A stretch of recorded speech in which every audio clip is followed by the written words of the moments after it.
If your bottoms up dispenser is having trouble pouring a beer, say you set the glass down and nothing happens at all, you might just get some flashing lights, and let's say you thought it was sticky linkage, so you're pressing that in, but it happens intermittently. It could be that the solenoid itself needs replaced.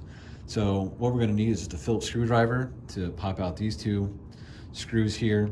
And it's a pretty simple fix, but there's a few things we need to do before we get started.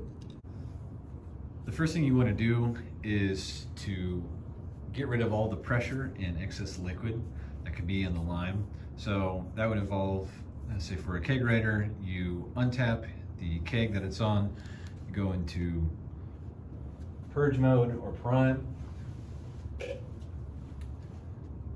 and push down on your sliding magnet like that, and just press that. So that way if there's any other liquid or pressure, it'll come out of there.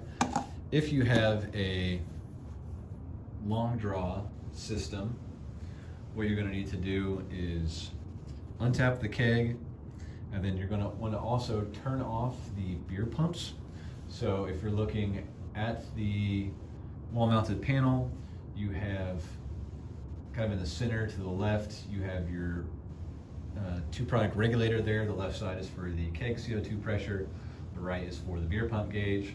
On the right valve, you'll see right below the regulator is sort of the little red handle. You want that to be horizontal, so you kind of push that up so that it's not parallel with the hose line there.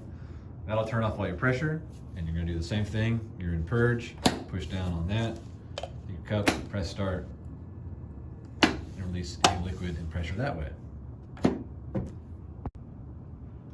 So the reason we get rid of all that pressure and all that liquid is that when we pop this thing off, the part of the mechanism that's kind of holding everything together will kind of come loose. And so once that tension is kind of released, then the valve will kind of manually stick open, and it can send liquid flying everywhere and get all over you, and everyone's going to point and laugh at you. So what we're going to do, like I said, is take a Phillips screwdriver, and we're going to be removing these two screws and replacing the solenoid itself, this kind of metal housing, with a new one. And we've just got our spring-loaded pieces already here. That'll be connected to our plunger rod. Just be kind of a quick take out and swap in. So in looking at the underside of a valve here, you see we've got our blue block assembly here. And that second screw is just covered up by some insulation. So what we're going to do is take these out.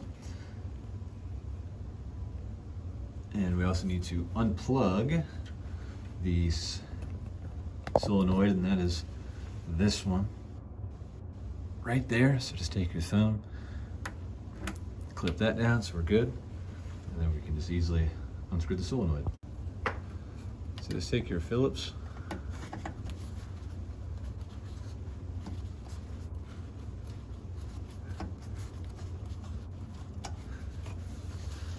pop out that first one.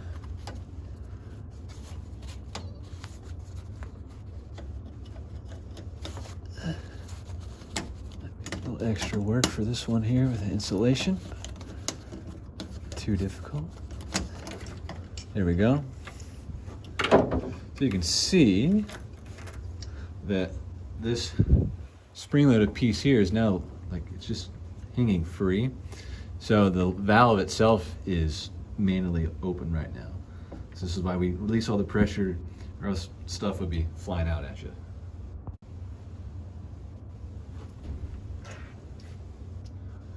To replace it, just take your new solenoid, and what you're going to do is just kind of place it so that the metal rod with the spring around it goes right into the housing. And then you're going to just line up the holes on the side of the solenoid with the blue block. You can kind of start your screw and you'll feel it just kind of guide itself in there. And just tighten it. Doesn't need to be over tightened, just good and snug. And our second one, the second screw is still in place from that insulation. Let's see here.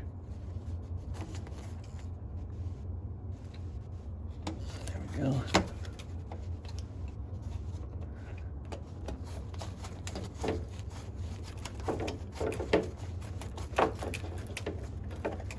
All right, so it's nice and snug. And then at this point, I always reach underneath to grab hold the back of the linkage pieces there. And I just check to see if it's a smooth operation. Just make sure nothing's out of place. You can check up top too. You can unscrew your cup coupler and look and see the plunger head is lined up easily and nothing feels weird or blocked. And then we just need to plug our solenoid back in. So this is back left corner. There we go. Now we can go up top to test our work. So looking back up here from the top, I'm reaching underneath and manually opening the valve this way.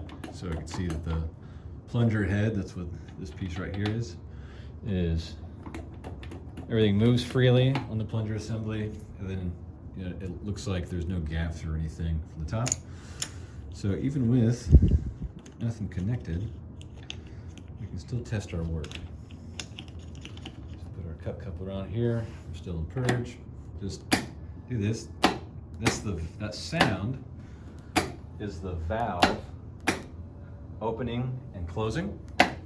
And that's what that solenoid, we're activating it to pull that spring-loaded rod to help move everything and to open the valve. So it sounds like that's working. So you can re-tap your kegs and give it a few test runs and make sure everything's working as it should.